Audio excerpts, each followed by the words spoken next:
nós mais uma vez, aqui nesse momento, procurando da melhor maneira possível explicações sobre a vida de Jesus, né? Porque muitos desconhecem sobre esses fatos, ou então conhecem coisas que não aconteceram, que foram inventadas. Então é bom a gente estar falando sobre isso,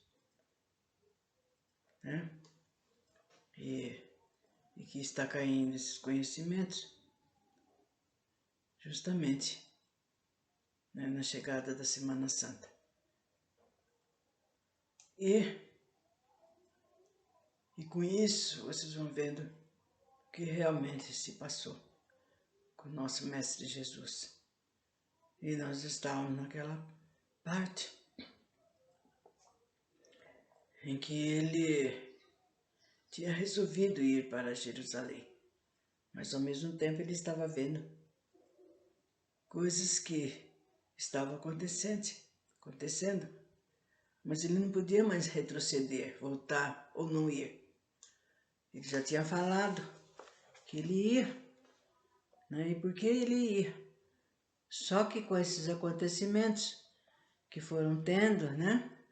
Ele ficou muito preocupado com aquela situação e ele então pediu, em oração a Deus, que ele visualizasse como ele poderia resolver isso que aconteceu. E também que ele já notava que estava tendo coisas que estavam contrariando, né?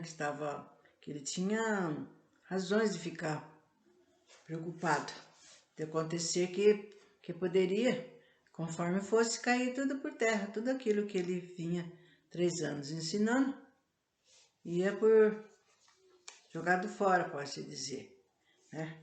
E ele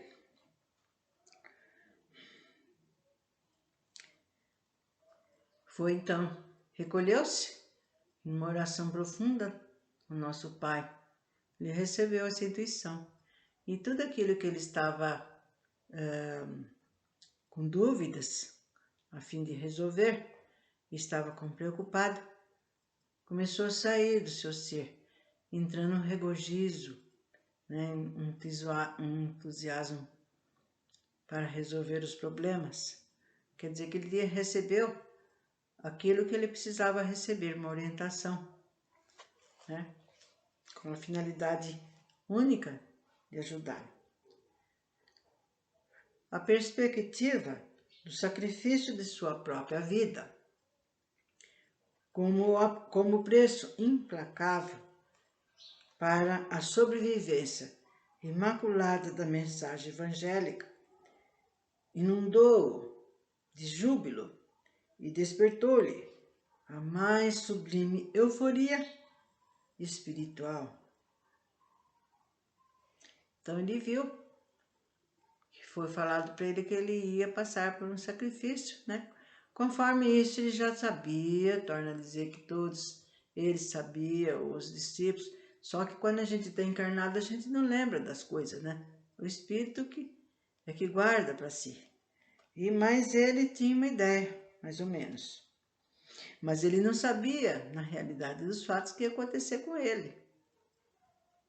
E a perspectiva do sacrifício de sua própria vida, como preço implacável para a sobrevivência imaculada da mensagem evangélica, inundou-lhe de júbilo e despertou-lhe a mais sublime euforia espiritual. Quer dizer que ele ficou feliz, sabendo que ele iria ser sacrificado em benefício, em prol do amor que ele tinha grande por todas as pessoas. Dissiparam-se todas as suas dúvidas e desapareceram todas as aflições que ele estava, pois Jerusalém já não se mostrava uma aventura perigosa à obra cristã. Sim, o arremate glorioso, o fecho de ouro para a preservação do sublime Evangelho.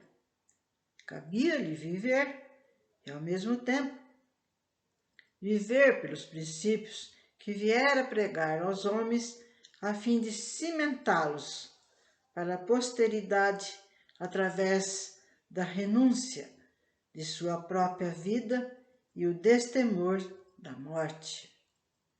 Jesus, então, deixou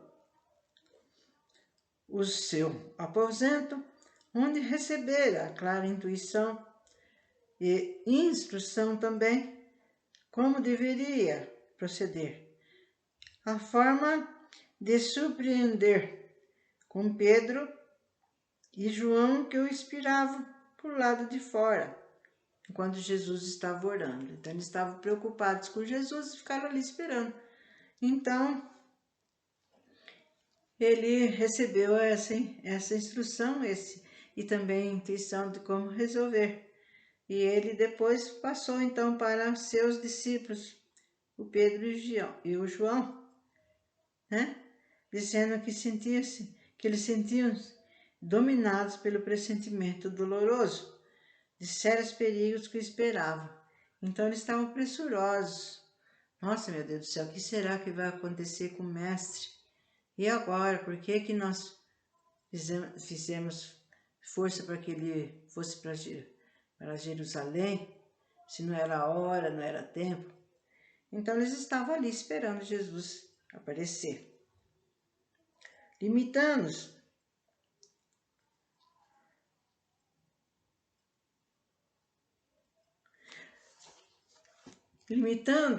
com familiar ternura, como ele era próprio, né? Dominado por estranha saudade que lhe pressionava o coração, advertência, mas impregnado de compreensão e benevolência. Ensinei-vos o caminho da vida eterna, a praticar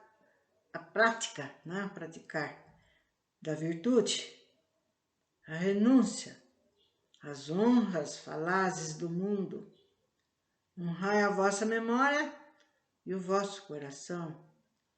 Vivei a paz do Espírito, que permanece acima das glórias e dos poderes transitórios do mundo de César.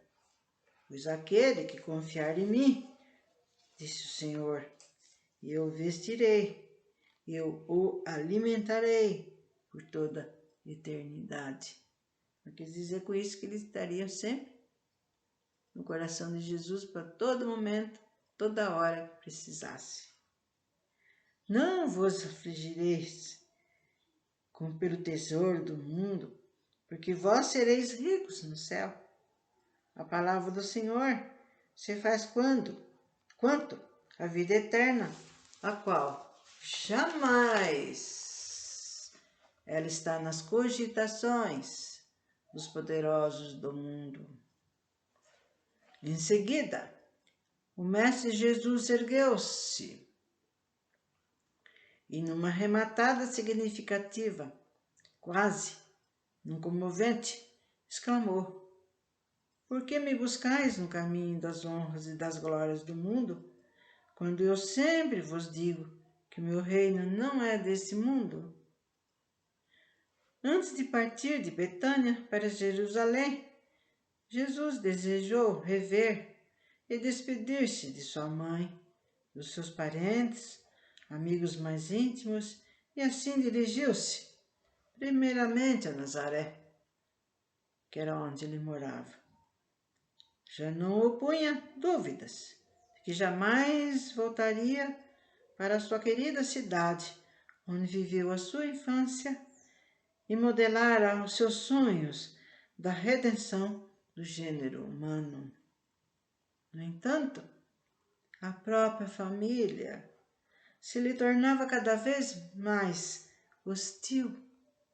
estranha, pois nesse último retorno a Nazaré, teve uma das piores acolhidas por parte dos seus irmãos e por parte dos seus parentes,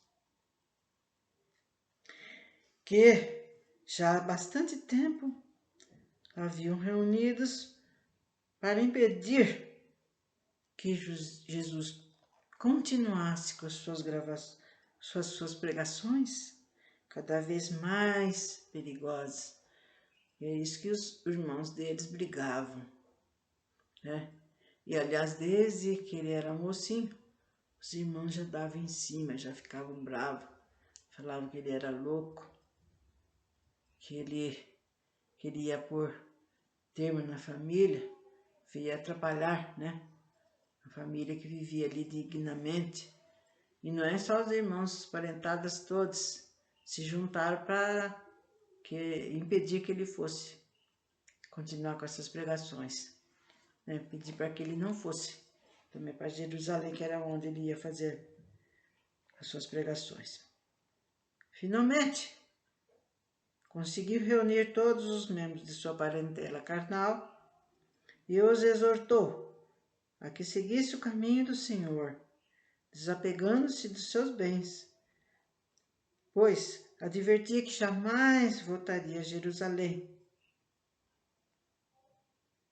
visto estar disposto a dar sua vida pela sobrevivência de sua obra.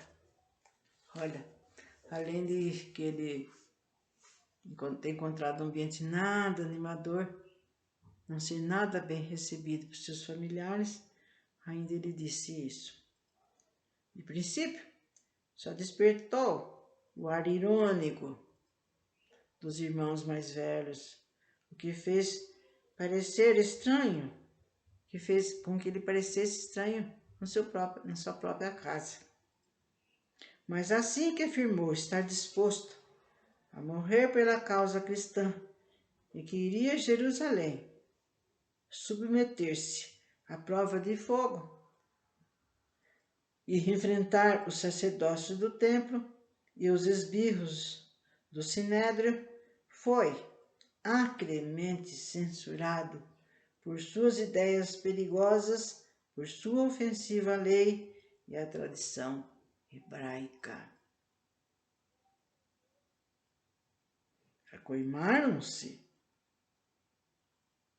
de vagabundo das estradas, como profeta, comandante de uma corte de malandros, andrajosos, e que havia fugido dos deveres do homem comum, não cooperando no sustento do lar, abandonando a sua mãe viúva. Nossa, eles aproveitaram para diminuir cada vez mais Jesus, né? Que era isso que eles achavam dele. Então ninguém deles entenderam. Porque Jesus veio e porque ele nos amava muito. Entenderam? Se faltaram solar ele vivo ali mesmo, não precisava nem de sacrifício lá em Jerusalém. De tanta raiva, o irmão dele, mais velho, tinha ódio dele, ódio, porque ele achava que ele agindo assim, estava atrapalhando a sua vida, estava indo muito bem, ele era rico. Então, como eles eram súditos, né? Eles tinham que obedecer ordens de Roma, e se eles soubessem que Jesus estava continuando com essas pregações, né, sobre o outro reino, sobre coisas, né, sobre Deus, então esse tal de Efraim, poderia perder seus bens, poderia ser confiscado, porque iria trazer problemas nos seus negócios. E por isso que aumentava cada vez mais a raiva que ele tinha do irmão.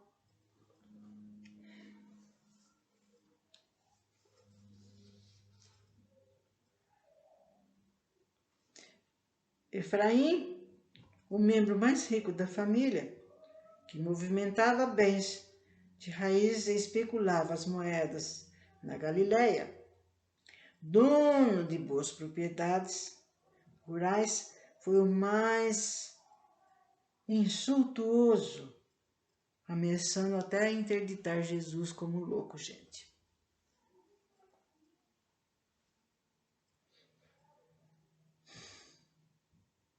E que Jesus estava pondo em perigo a tranquilidade da família e na sua ostentação contra o sacerdote judeu e autoridades romanas, né?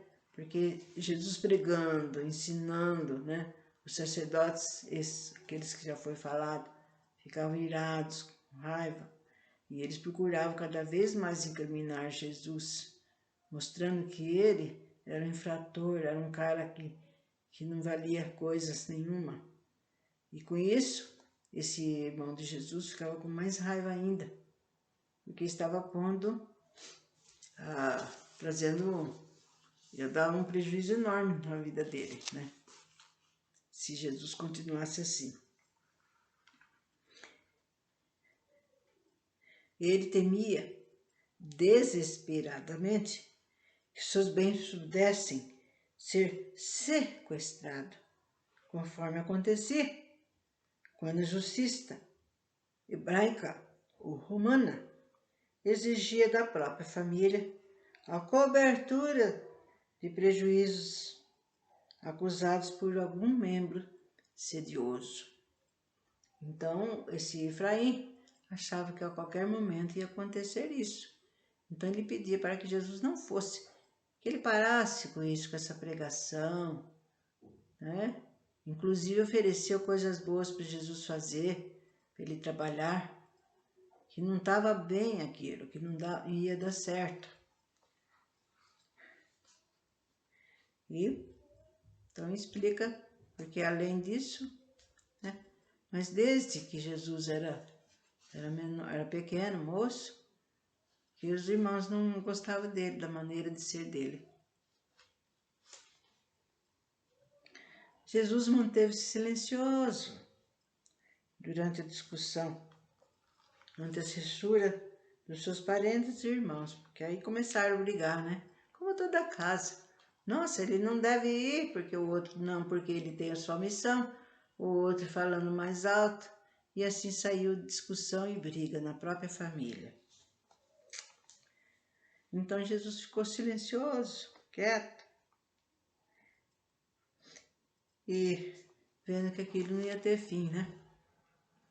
Mostrou-se então conformado, mas ali começava realmente as suas dores e sua paixão.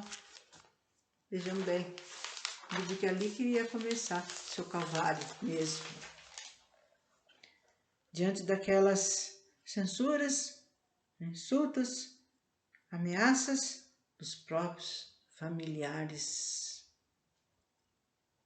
Quando em vez de eles aceitarem Jesus, né, e lançarem com todo amor, com toda abnegação, o que Jesus encontrou? Esses impropérios todos. É certo que nenhum ressentimento a fazer no seu coração boníssimo, pois entendia-se perfeitamente que eles não estavam em condições espirituais para viver uma vida liberta de interesses e paixões, né? Está dizendo que eles não eram adiantados como Jesus espiritualmente, gente.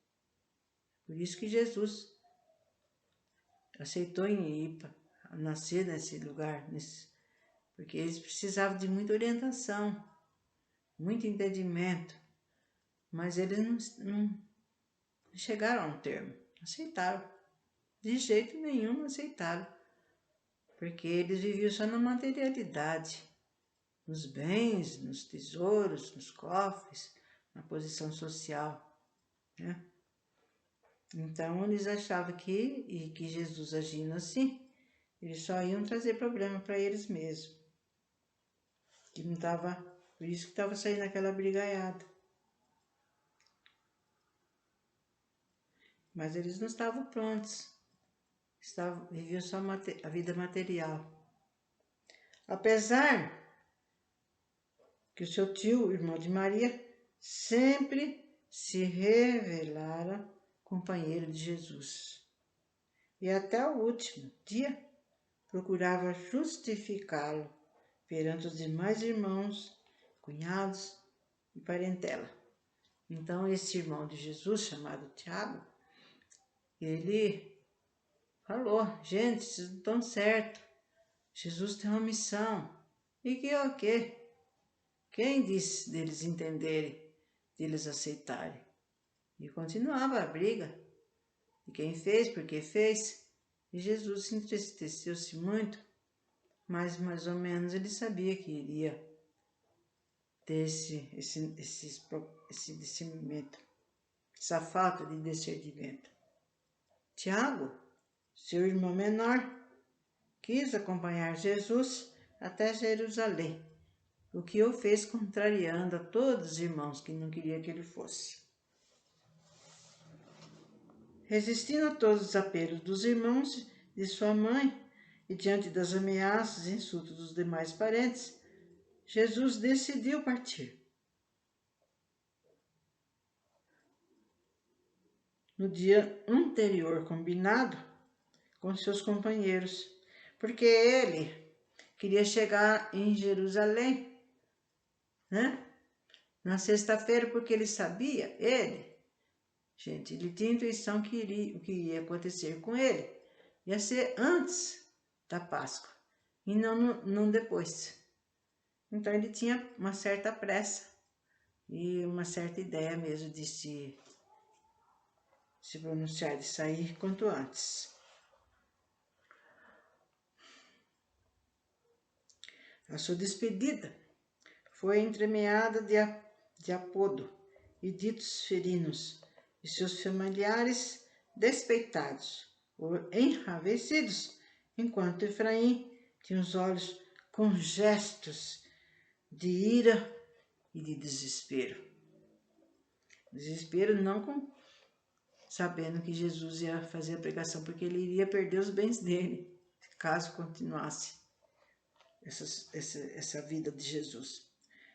Jesus manteve-se irredutível e rogando ao Pai que perdoasse seus parentes enseguecidos pelos interesses do mundo, abraçou-se às irmãs, né? Ele tinha as duas irmãs mais moças que adoravam Jesus. Beijou sua mãe e esse foi o motivo principal porque Jesus guardou extraordinário silêncio durante o interrogatório e o julgamento, né? Porque ele não queria, gente, que a sua família sofresse qualquer coisa por causa dele, conforme o irmão estava alegando. E muito menos os outros seus irmãos, né? Então ele resolveu que durante a acusação fosse, porque ele passou por vários lugares para ser acusado. Em todas elas se manteve mudo, quieto, respondendo só aquilo que foi necessário, para que não intimidasse nenhuma pessoa da sua família. Todos eles ficassem fora. E depois ele pediu a mesma coisa para Pôncio Pilatos, né? Pediu a mesma coisa nesse sentido, né? Para que os seus discípulos não sofressem qualquer perseguição. Foi isso que ele pediu para Pôncio Pilatos, antes de ser crucificado. E tudo ele deixou mostrar que ele agiu por livre e espontânea vontade mesmo, né? E que ele era o único culpado da situação, que não havia mais ninguém e nem mesmo tinha parentes. Foi o que ele falou com o Pôncio Pilatos, que ele era só. Para que saísse qualquer coisa, né, ruim para qualquer um dos parentes, ou mesmo para os seus amigos e discípulos. Então, vocês vejam bem a grandeza, gente, a renúncia que Jesus passou. E como tal, espero que vocês estejam compreendendo, né? A gente está procurando falar de uma maneira bem mais fácil, porque existem sim palavras difíceis, porque isso daqui é resultado de um trabalho mediúnico e muitas palavras são ditas com mais difíceis, né, de se entender. Então a gente precisa falar, pensar e explicar muitas vezes os certos dizeres. Então, até outro momento onde nós continuaremos falando o que aconteceu com o nosso mestre.